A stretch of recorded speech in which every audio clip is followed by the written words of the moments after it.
In the Get Fed podcast today, we are going to talk about the Florida Panthers, their run to the finals of the Stanley Cup, and the buy-in it took to get there. Let's get fed. I'm JB, master presenter, former Fortune 50 sales executive, and your guide for everything sales and productivity. I'm the doctor, Dr. Andre Caruso, a clinical psychologist and your resident expert in behavior, mindset, and wellness. We hope you're hungry. It's time to get fed by JB and the doctor.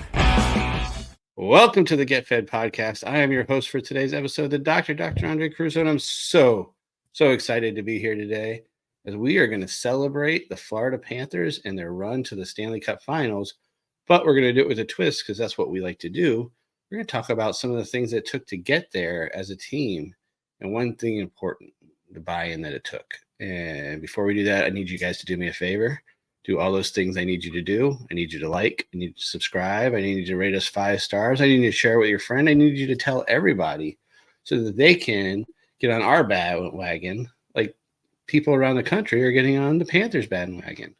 Florida Panthers hockey team, for those of you who aren't paying attention, and you should be, we are getting to the Stanley Cup Finals. The Panthers had a great season. They were there last year, came up a little bit short, lost in 5 games to Las Vegas. But this year they're looking good, playing Edmonton.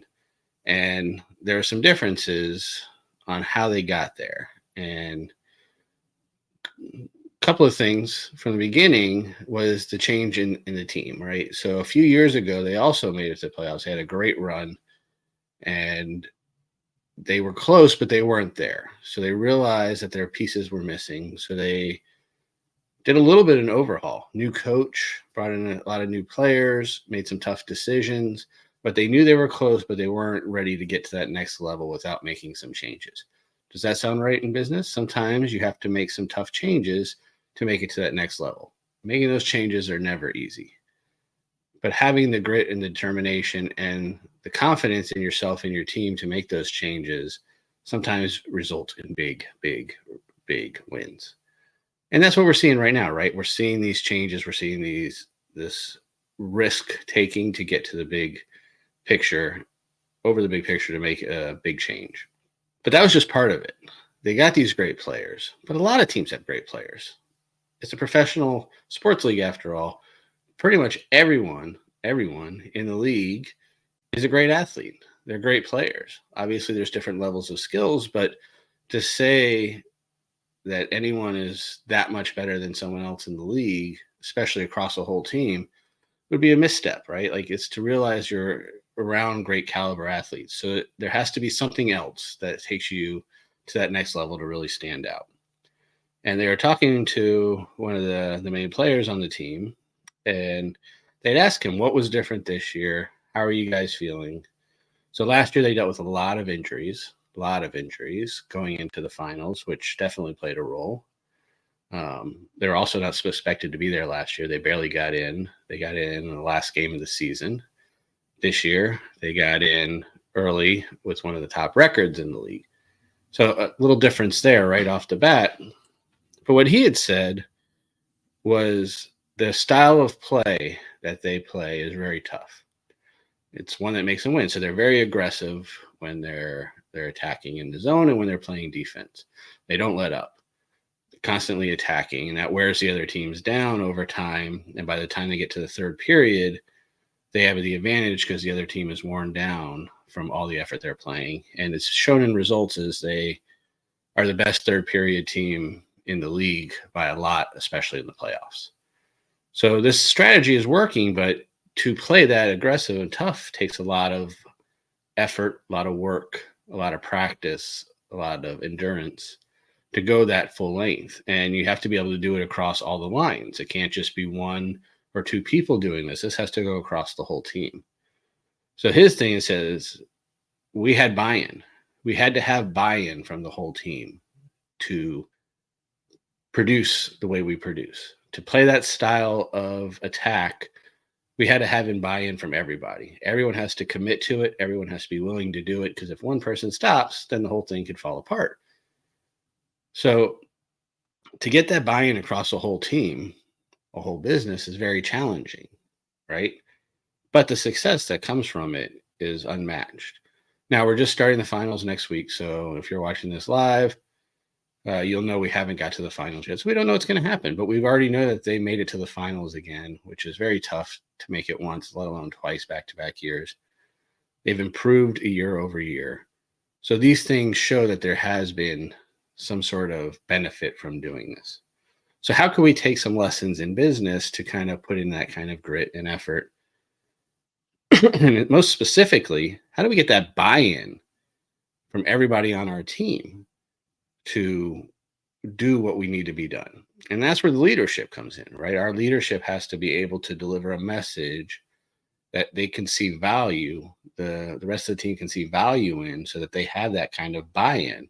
Because if they don't believe in it and they don't believe in you as a leader, why are they going to take the risk in doing that? They've had players take less contracts where they could have went and got more money because they believed what was going on and they believed in what was happening, and been rewarded and such. But as we know, we like to get paid.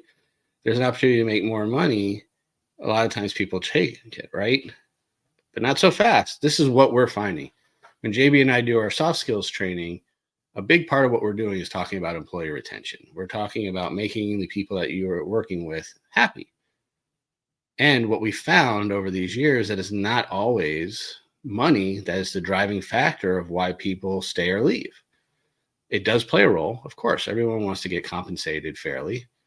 But what we're finding is most jobs that these people are looking at, there's not a very wide range in what they're getting compensated on, right? So for them to leave, it's going to be more than about the money. What generally we're finding are keeping people in place and or making them leave is the culture around them. Do they feel like they're valued? Do they feel like they have any input? Do they feel like what they're doing matters? Is the leadership, the people that they're going to, do they feel supported? Do they feel listened to? Do they feel like they're on the same page so that they have this confidence that if I'm putting this work in, it's going to improve the company, which is in turn going to improve my standing with the company and or just the company in general, because a healthy company is good for everybody. So ideally, then that trickles down. Hopefully it goes back to compensation. But again, a big part of what people are talking about being most important to them, and it's not just one generation. We're seeing this across generations now, that it is really about the culture, having that buy-in so that they feel that they belong and feel supported in return. So it can't be understated how important buy-in is, and it can't be understated in how important that leadership is to getting that buy-in. Because if you have everyone's buy-in, you can do things that you didn't even think about. So I want you to think about that as team leaders, as people that are running teams, that are part of teams. What about your team gives you excitement? What are you willing to do to go that extra mile for? What takes it to get there? Share that conversation with the team. Doesn't matter if you're a leader or you're not, have that conversation. And if you are a leader, make sure you're talking to the people that are working with you to see what they really want so that they get that buy-in, because that's what's going to get you to the finals. And that's eventually what's going to get you to win the trophy. And it doesn't matter, again, whether they win or not. I mean, the Panthers are going to win. We're rooting for that. I'm not going to jinx it, but that's what we're hoping for, right? But it really doesn't matter if they make it and win that last thing for what we're talking about. They got the buy-in from the team. The team worked well together and they saw results. And that's what we're talking about today. Getting the buy-in, getting those results. It's not always going to go exactly how you want it to, but more times than not, you're going to be successful. When you have a good team, you have their buy-in, and you're a very cohesive unit. So tell me what you think. I want to hear from you. I want you to slide in those DMs. Let us know what your views are on what gets you excited to buy into what you're doing, either as a leader or as part of the team, and any areas that you see that they're lacking. We'd love to have that conversation. You can follow us on all our social media at JB and the Doctor everywhere. You can find me at Dr. Andre Caruso pretty much everywhere. We appreciate all the shares that you guys do, that support. Hopefully you have a buy-in for what we're doing for you and want to continue to share that with everyone else. After that, I just want to say, let's go Panthers. Let's get that cup. Let's bring it home. And let's win it, baby. Peace out, yo.